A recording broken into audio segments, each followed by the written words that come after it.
वैष्णवीने आपल्या आयुष्याचा केलेला शेवट हा अत्यंत दुर्दैवी आहे।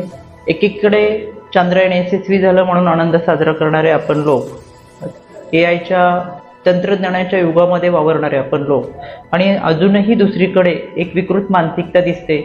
हुंड्यासाठी पैशासाठी जर छळ होत असेल आणि त्यामुळे या विकृतीच्या मानसिकतेला बळी पडून आत्महत्या करण्यास वैष्णवीने आपलं आयुष्य संपवलंय।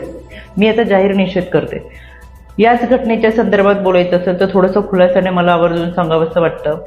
6/11/2024 रोजी करिश्मा हगवणे यांनी राज्य महिला आयोगाला तक्रार दाखल केली होती, पण ही तक्रार होती ती भाऊजय आणि भाऊ यांच्या विरोधात। 7/11/2024 रोजी राज्य महिला आयोगाने तातडीने दखल घेत पौड पोलीस स्टेशनला कारवाई करण्याच्या सूचना दिल्या, पण कोणतीही कारवाई करण्यापूर्वी हा कुटुंबातला वाद होता, कुटुंबामधली समस्या होते, कुटुंबाचे प्रश्न होते, आणि म्हणून ते कुटुंबामध्येच बसून सामोपचाराने मिटवले पाहिजेत अशा पद्धतीच्या सूचना पोलिसांना देत यामध्ये काउन्सिलिंग करत हा वाद मिटवण्यात आला होता, आणि त्यावेळेस पौड पोलीस स्टेशनने देखील कारवाई केली होती। वैष्णवीने आता जी आत्महत्या केली यामध्ये कोणत्याही पद्धतीची तक्रार वैष्णवी स्वतःकडून किंवा माहेरच्या लोकांकडून ही आयोगाला आलेली नव्हती। यामध्ये स्वतः राज्य महिला आयोगाने सुमोटो दाखल करत 19 तारखेला ही केस घेत संबंधित पोलीस विभागाला कारवाई करण्याच्या सूचना दिलेल्या आहेत। त्या अनुषंगाने आता यामध्ये 5 पैकी 3 आरोपी हे अटकेत आहेत, त्यामध्ये सासरा आणि दीर हे फरार आहेत।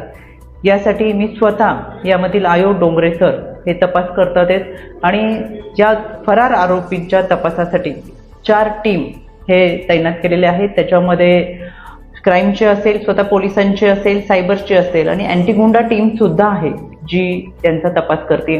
व्यक्ती कोणत्याही पदावर असू दे, पदाधिकारी असू दे, शेवटी तो गुन्हेगार आहे। यामध्ये राजेंद्र हगवणे हे राष्ट्रवादी काँग्रेस पक्षाच्या कोणत्याही पदावर नव्हते, तर त्यांचा मुलगा हा संघटनेमध्ये काम करत होता।